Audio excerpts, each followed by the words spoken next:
Somewhere in the German city of Speyer, in the year 1477, a court scribe dipped his pen and wrote down words that were never supposed to survive. A woman named Katherina Hetzeldorfer stood accused of loving other women, not suspected, not rumored, documented in her own testimony in a language the court didn't even have official words for. There was no law on the books that named her crime. The judges had to invent the vocabulary as they went.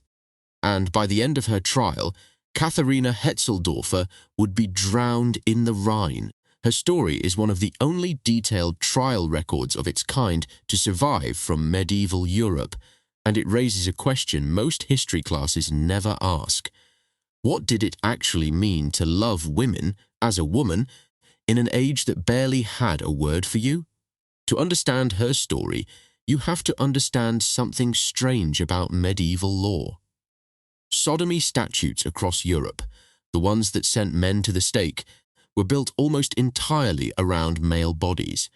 Church penitentials, confessional guides used by priests to assign penance for sin, spent pages cataloguing male-male acts in specific clinical detail.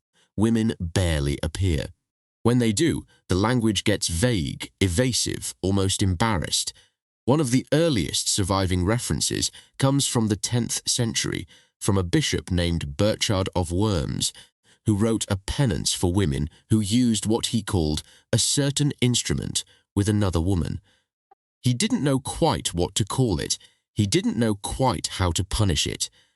And that uncertainty, that silence in the law, is the first clue to how lesbian existence functioned in medieval Europe. Not protected, not accepted, simply, structurally, unimagined. Here's the uncomfortable truth underneath that silence. Medieval Europe didn't have a category called lesbian. Sexuality wasn't organized around identity the way we think of it now.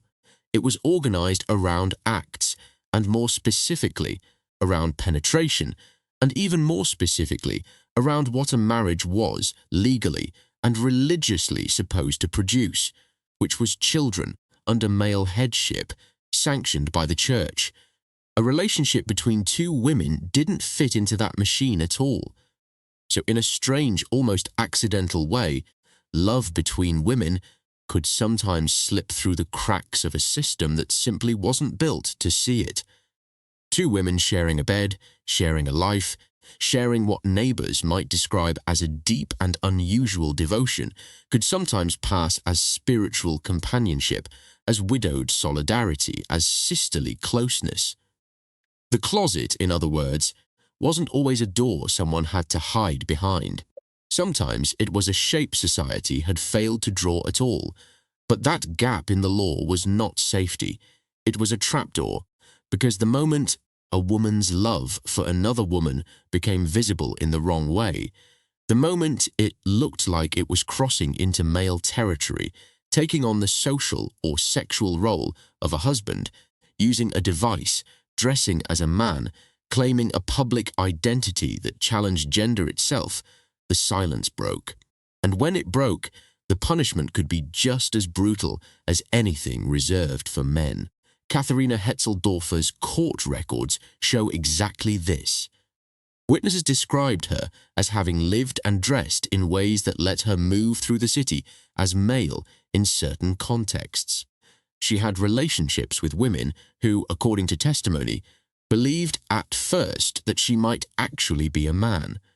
When the truth came out, when the specifics of her intimacy with these women became part of the public record, the court didn't know which crime to charge her with because none quite existed for what she'd done. So they built one. They executed her not for a codified law, but for the threat she represented to an entire social order built on the assumption that intimacy required a man. Now pause on that for a second, because here's the twist most people don't expect. The danger wasn't really about who Katherina loved. It was about what she looked like she had become. Medieval society could sometimes tolerate romantic closeness between women, even physical closeness, as long as it stayed inside a framework it recognized: sisterhood, friendship, shared grief, cloistered devotion. What it could not tolerate was a woman stepping into the social function of a man. That's the line that got Katherina killed. Not desire itself, but the shape her life took when she lived that desire out loud. That distinction shows up again and again across medieval Europe, and it's part of what made the convent such an extraordinary, complicated space. For thousands of women across the medieval centuries, entering a convent wasn't only a religious calling. For some, it was one of the only socially acceptable ways to avoid marriage, to build a life surrounded almost entirely by women, to form the kind of intense, lifelong bonds that a society obsessed with male lineage simply didn't police as closely. We have surviving letters, poems, and devotional writings between nuns that modern historians still argue about, language of longing, of jealousy, of one woman being another's whole world. Some of that language was standard religious convention, the kind of passionate spiritual friendship the Church itself encouraged between brides of Christ. But some of it reads as something more, and we will never fully know because the women writing it lived inside a system that gave them exactly one safe vocabulary for love, the vocabulary of holy devotion, and if anything more than that existed underneath, it had to be folded so carefully into pious language that it could pass inspection by any prior, any bishop, any prying eye who might read those letters aloud. That's the quiet tragedy sitting underneath so much of this history. It's not just that women who loved women were sometimes punished. It's that we can't always tell the difference between women who hid nothing because there was nothing to hide, and women who hid everything so well that they left almost no trace at all. Absence of evidence isn't evidence of absence. It might just be evidence of extraordinary discretion kept up for an entire lifetime because the alternative was Katherina Hetzeldorfer's fate, or worse, simple erasure, a life quietly forgotten because no court ever thought it worth writing down. Consider, too, the world these women were born into before they ever reached a convent or a court. A medieval girl's future was, in most cases, decided before she understood what desire even was. Marriages were arranged for land, for alliance, for the continuation of a family line. Consent, as we understand it now, played almost no role. A woman who felt no pull toward her husband, who felt instead a devotion to another woman that outshone anything she was taught to expect from marriage, had no vocabulary to explain what she was experiencing and no legal avenue to act on it openly. Her options were narrow, and every one of them required disguise of some kind. She could marry and bury her true feelings beneath the duties of a household. She could enter religious life and hope the convent's world of women offered something marriage never could. Or, like Katherina, she could try to build a life entirely outside the categories society offered her, and gamble everything on the hope that no one would look closely enough to notice.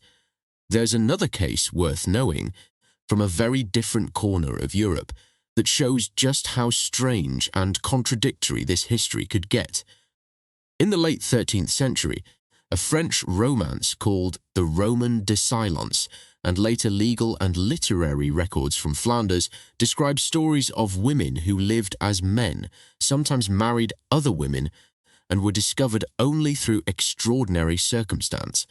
One famous case involves a person recorded in the sources as ID, who fled an abusive father, dressed as a man, and eventually entered a legally recognized marriage with a woman named Olive. When the truth came out that Yid had been assigned female at birth, the story, as medieval storytellers told it, ends not in execution but in miracle, with divine intervention transforming Id's body to match the life already being lived. Historians debate fiercely whether this reflects an actual documented event or a piece of romantic literature reflecting real anxieties of the age. But either way, it tells us something important. Medieval Europe wasn't only capable of producing horror stories about people who loved outside the lines, it was also capable of imagining, however rarely, however conditionally, a version of that love ending in. Italy offers a different kind of case, one grounded less in legend and more in the record books of civic courts. In 15th century Florence, city officials kept unusually detailed records of moral and sexual offences, largely because the city ran an official body, the Office of the Knight, dedicated almost entirely to prosecuting sodomy between men. Women appear far less often in these records, but they do appear, usually in passing references, to relationships between women that neighbours reported as suspicious or improper. The punishments, when they came, were typically far lighter than what men faced, sometimes no more than a fine, a public rebuke, or a period of enforced separation. Historians studying these cases have suggested this wasn't leniency born of tolerance. It was leniency born of dismissal. Authorities in Florence, like so much of Europe, often treated intimacy between women as a lesser offence, not because it was seen as acceptable, but because it was seen as impossible to fully believe in, a private indulgence rather than a real threat to the social order. That dismissal, as strange as it sounds, may have saved lives. The women who were mocked, fined, or ignored walked away. The ones who, like Katherina, forced the authorities to take them seriously as a threat to male social roles, often did not. That contradiction is the real story here. Not a single grim verdict repeated for 1,000 years, but a patchwork, wildly inconsistent, shaped entirely by geography, by class, by whether a woman was visible enough to threaten someone in power. A peasant woman in a remote village, quietly sharing a home and a bed with another woman for 40 years, might live and die completely unbothered, dismissed by neighbours as two spinsters keeping each other company, an arrangement so common it barely raised an eyebrow. A noblewoman whose intimacy with another woman threatened an inheritance, a marriage alliance, a political arrangement between families, might find herself facing accusations dressed up as something else entirely. Witchcraft, madness, moral corruption, because attacking her sexuality directly wasn't always the sharpest political weapon available. And a woman like Katherina, poor, visible, living outside the structures that might have protected her, someone with money, someone with a husband's name to hide behind, had almost no shield at all. So what does this all add up to? What did it actually feel like to be a woman who loved women in medieval Europe? The honest answer is that it depended enormously on how loud your life was. Quiet devotion, hidden in the language of friendship or sisterhood or shared faith, could sometimes exist for a lifetime, protected by nothing more than a society that simply didn't have the imagination to look for it. But the moment that devotion became visible, the moment it looked like defiance, like a woman claiming a kind of autonomy the era reserved for men, the machinery of punishment that had been built for entirely different crimes could be turned, improvised, retrofitted, and aimed directly at her. Think about what that means for a moment. An entire category of human love that the most powerful legal and religious institutions in Europe couldn't even properly name. Not because it didn't exist. Historians now agree it clearly did. In convents, in villages, in cities from Spain to Germany, to Flanders to Florence, but because naming it would have required admitting that intimacy, family, even a version of marriage, could exist entirely outside male control, and that admission was, in its own way, more dangerous to the medieval social order than almost anything else. It's a strange kind of erasure, not always violent, sometimes just silent, patient, and thorough, carried out not by executioners but by scribes who simply never wrote certain things down because there was no column in the record book for what they were looking at. Which brings us back to Katherina, standing before that court in Speyer, in a language built for crimes that weren't quite hers. The judges had to reach for words. They compared her to men who loved men, because that was the only precedent the law offered them. They treated her intimacy with women as a kind of theft, a stealing of a role that belonged, in their minds, only to husbands. Some later historians have pointed out something haunting about that trial. The court spent more energy trying to explain what Katherina was than punishing what she'd actually done. As if the greatest threat wasn't the love itself, but the fact that it forced medieval society to admit, however briefly, that its entire framework for understanding intimacy had a hole in it, a hole shaped exactly like her. Here's the twist worth sitting with as we close. We tend to imagine the past as a place with clear, brutal rules, and the present as a place of hard-won progress. And in many ways that's true, but Katherina Hetzeldorfer's trial reveals something more unsettling. Medieval Europe didn't persecute love between women because it had a clear, consistent moral position against it. It persecuted visibility.